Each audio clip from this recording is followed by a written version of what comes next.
Bismillahirrohmanirrohim. Assalamualaikum warahmatullahi wabarakatuh. Syukur alhamdulillah kita masih diberikan begitu banyak kenikmatan sehingga kita bisa bertemu di channel ini. Marilah kita senantiasa bersolawat serta salam kepada junjungan kita Nabi Muhammad SAW. Allahumma sholli ala sayyidina Muhammad wa ala ali sayyidina Muhammad. Doa dan harapan saya semoga saudaraku semuanya selalu diberikan kesehatan, dilapangkan rezekinya, diampuni dosa-dosanya, dan dipanjangkan umurnya. Sahabat beriman rahimakumullah, Allah sayang kepada hamba-hambanya yang selalu beriman kepadanya. Dalam hidup ini, kita harus sepenuhnya meyakini kesempatan di dunia ini hanyalah untuk beribadah. Dikarenakan hidup di dunia ini bersifat fana atau sementara. Situasi kehidupan berputar seperti layaknya roda yang berputar. Ada kalanya kita berada di atas yang serba ada dan berkecukupan. Tetapi ada kalanya kita berada di bawah yang tidak memiliki apa-apa, namun cukup untuk kita. Di situasi inilah Allah memilih orang-orang untuk dinaikkan derajatnya. Karena perjuangan dan kesungguhan yang kita lakukan membuat kita dicintainya. Dinaikkan derajatnya oleh Allah Subhanahu wa Ta'ala membuat kita itu akan berada di dekatnya dan masuk ke dalam golongan orang-orang yang dicintainya.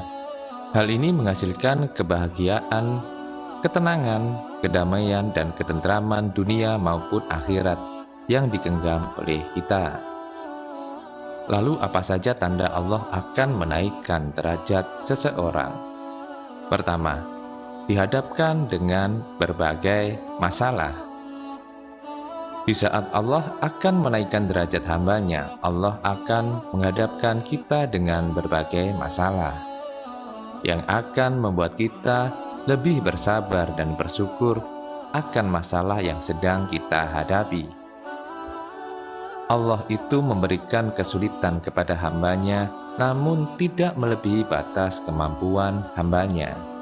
Dijelaskan di dalam Al-Quran dalam surah Al-Baqarah ayat 286, Allah tidak membebani seseorang melainkan sesuai dengan kesanggupannya. Ia mendapat pahala dari kebajikan yang diusahakannya dan ia mendapat siksa dari kejahatan yang dikerjakannya. Mereka berdoa, "Ya Tuhan kami, janganlah Engkau hukum kami jika kami lupa atau kami bersalah. Ya Tuhan kami, janganlah Engkau bebankan kepada kami beban yang berat sebagaimana Engkau bebankan kepada orang-orang sebelum kami. Ya Tuhan kami, janganlah Engkau pikulkan kepada kami apa yang tak sanggup kami memikulnya. Beri maaflah kami, ampunilah kami, dan rahmatilah kami. Engkaulah penolong kami, maka tolonglah kami terhadap kaum yang kafir." Dari ayat ini kita tahu bahwa batas kemampuan di setiap orang itu berbeda-beda dalam menghadapi ujian yang diberikan oleh Allah Subhanahu wa Ta'ala. Namun, ayat ini menjadi acuan untuk kita agar kita memiliki beban hidup yang berat dan berada di situasi terpuruk sekalipun. Kita harus senantiasa berserah diri kepada Allah yang selalu memberikan kita kekuatan yang luar biasa. Kemudian selalu bersabar dan bersyukur dengan yang kita jalani, karena Allah sedang mengangkat derajat hambanya. Yang kedua, dihadapkannya kita dengan orang-orang yang tidak menyukai kita.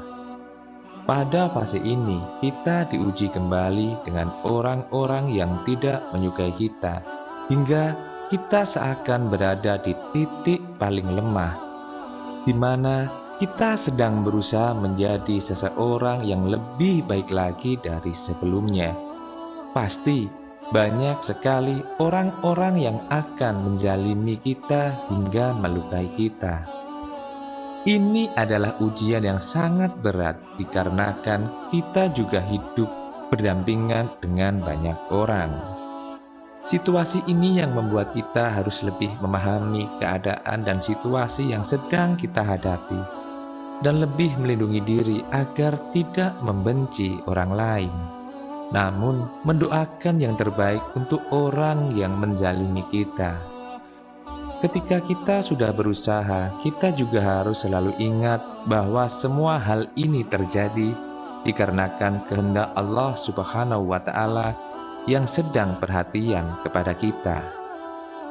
Dikarenakan Allah menjauhkan kita dari orang-orang yang tidak baik bagi kehidupan kita, maka dari itu kita harus selalu bersabar dan selalu meminta perlindungan kepada Allah yang Maha Pelindung. Yang ketiga, mengalami kesedihan yang tiada hentinya. Ketika mengalami kesedihan di situasi yang telah memiliki banyak masalah yang bertubi-tubi yang membuat kita sedih yang berkepanjangan. Masalah yang kita alami baik itu masalah yang besar maupun kecil, hal ini adalah salah satu tanda Allah sangat menyayangi hamba-Nya. Masalah yang kita alami adalah menjadi alasan untuk kita bersedih dan mengeluh, itu sangat wajar. Tetapi kita jangan putus asa pada pertolongan Allah Subhanahu wa Ta'ala. Allah juga selalu berada bersama kita dalam keadaan sedih sekalipun. Allah memberikan kenikmatan yang begitu besar ketika kita berhasil melewati ujian kehidupan. Dijelaskan di dalam Al-Quran surat At-Taubah ayat 40. Janganlah engkau bersedih, sesungguhnya Allah bersama kita. Kalimat ini bertujuan untuk menghibur dan mengingatkan hamba-Nya bahwa Allah tidak pernah membiarkan seorang hamba-Nya berada di dalam kesedihan dan kepedihan. Allah Subhanahu wa Ta'ala tidak akan memberikan ujian kepada hamba-Nya melainkan sesuai dengan kemampuannya. Dalam keadaan yang sedang kita alami, kita harus selalu ingat bahwa Allah itu akan selalu bersama kita dalam keadaan apapun. Maka dari itu, kita harus berprasangka baik kepada Allah Subhanahu wa Ta'ala. Sahabat beriman yang dirahmati Allah, itulah beberapa tanda bahwa Allah akan menaikkan derajat kita. Wallahu a'lam bishawab. Wassalamualaikum warahmatullahi wabarakatuh.